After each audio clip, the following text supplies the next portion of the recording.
চুন এবং সুরকির মিশ্রিত একটা দেয়াল তৈরি করা হয়। শীতের দিনে কাজ বাদ দিয়ে আমরা ঘুরতে আসলাম পুরাতন রাজবাড়ি, আমাদের জমিদার বাড়িও বলা যায়।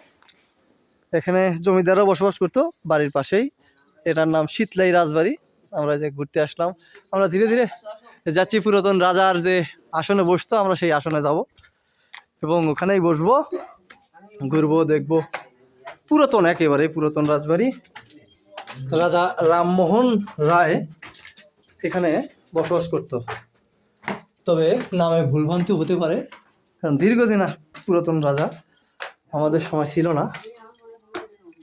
ওফ, এই যে রাজা এই ছাদে বসতো। এই দেয়ালগুলো কিন্তু সিমেন্ট বালু কংক্রিটের তৈরি নয়, এগুলো টোটালি চুন এবং সুরকির মিশ্রিত একটা দেয়াল তৈরি করা হয়। এটা কত বছর আগে এটা আমি এখনও পাইনি, কোথাও লেখা নাই। সম্পূর্ণ চুন সুরকি, সিমেন্ট বালুর কোনো ছোঁয়াই তখন ছিল না। দেখেন দেয়ালগুলো কত সুন্দর ছিল। সবাই ঘুরতে আসে এখানে দেখার জন্য, আমরাও দলে দলে সবাই আসছে। এই যে বন্ধু ফিরোজও আছে। শীতের দিনে কুয়াশাচ্ছন্ন আকাশে চুন সুরকির ভবনে একটা শিক্ষণীয় বিষয় যে চুন আর সুরকি মিলে কিন্তু ভবন তৈরি করা যায়, সিমেন্ট বালু ছাড়াও। এই জায়গাগুলো, এই যে সিঁড়িতে এখানে কিন্তু কোনো ইলেকট্রিক লাইন তখন ছিল না, কোনো ব্যবস্থা ছিল না। এখানে কিন্তু একটা ব্যবস্থা রাখা আছে, দেখেন এই যে একটা কত সুন্দর একটা খোপ। এই খোপের মধ্যে কি থাকতো?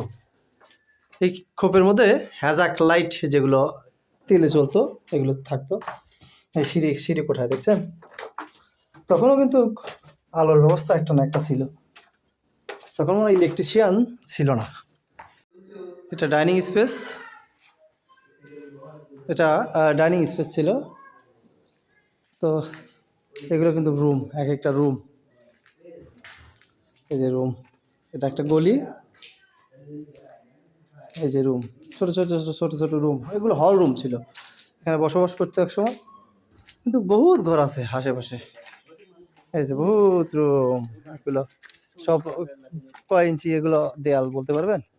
এখানে দেয়াল আছে, তাও আমার যতটুকু এস্টিমেট 30 ইঞ্চি করে এক একটা দেয়াল। সব চুন সুরকি এবং লাইটিংয়ের ব্যবস্থা। এই যে লাইটিংয়ের ব্যবস্থা আমি খুঁজে পেয়েছি যে ইলেকট্রিক লাইটিং কোথায়, এখানে ল্যাম্প বসাতে। ঠিক আছে, আমরা একটু পরিদর্শন করলাম। আপনাদের কেমন লাগলো আমাদের এই রাজবাড়িটা